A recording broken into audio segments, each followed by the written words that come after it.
Hello les amis, j'espère que vous me voyez bien, j'espère que vous m'entendez bien et surtout j'espère que vous allez bien. Aujourd'hui on va parler d'alimentation et plutôt de mode de vie. Tu sais, je déteste le mot régime. Le mode de vie cétogène. Est-il dangereux? Alors, historiquement il est pratiqué depuis des siècles par certaines tribus, notamment les Inuits, les Maasai et certaines tribus amérindiennes. Donc il est pratiqué depuis des siècles. Alors oui, il permet certaines pertes de poids qui sont durables, donc ce serait vraiment réducteur de se maintenir à ce niveau-là. Donc il n'y a pas que la perte de poids, il permet aussi d'une meilleure concentration et de meilleures performances et une meilleure productivité si tu exerces un travail physique ou si tu fais du sport. Alors bien sûr, ça nécessite comme tout mode de vie un certain temps d'adaptation. C'est pas quelque chose de miraculeux qui va résoudre tes problèmes comme ça en un claquement de doigts, qu'on soit bien d'accord. C'est quelque chose qui va te demander de l'adaptation, donc des efforts. Tu vas passer par des phases de difficulté, et ça, il faut que tu le saches. Tu vas passer par des phases où tu en auras marre, et une fois que tu seras habitué, là, tu te diras, j'ai plus envie de changer, tout simplement.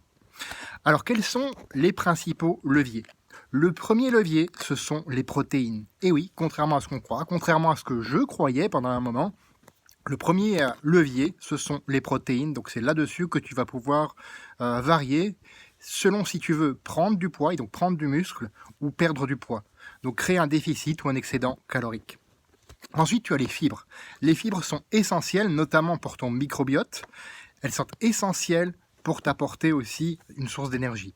En parlant de source d'énergie, donc le gras, effectivement, c'est la source de carburant principale du mode de vie cétogène. Alors bien sûr, c'est pas quelque chose où il faut pas se gaver de gras. Hein. Ça aussi, pendant un moment, je l'ai cru. Mais non, il faut pas se gaver de gras, même de bon gras, parce que le gras va avoir tendance à se stocker très facilement quand même. Donc, ça sera ta source de carburant principale. Et c'est facile, parce que ça prend, en termes de calories, en termes de densité calorique, 1 gramme de gras, c'est 9 calories, et 1 gramme de protéines, c'est 4 calories. Ensuite, tu as les glucides, à limiter au maximum. Alors, je dis bien à limiter, pas à bannir, pas à ne plus jamais en prendre. Ça ne veut pas dire que tu n'as pas le droit à faire de temps en temps ce que je fais, des cheat meals, des repas de triche, sans culpabiliser. Alors, est-il dangereux ce mode de vie cétogène? Je dirais oui, et ça va te surprendre si tu tombes dans l'extrême, si tu te dis plus jamais je prends de glucides, plus jamais je prends ceci, plus jamais je prends ça. Il faut savoir que ton corps il est intelligent. Ton corps va en fait oublier la capacité à utiliser le glucose comme source d'énergie. Et ça, il faut que tu le gardes. Donc, la clé ici que je veux te donner pour que le mode de vie cétogène soit bénéfique pour toi et pas dangereux, c'est la flexibilité. La flexibilité, c'est vraiment la clé principale. Et surtout, pas de culpabilité, parce que ça sert à rien. Alors, il y a des tas d'études scientifiques en double aveugle qui ont été réalisées sur un grand nombre de participants sur une durée suffisante.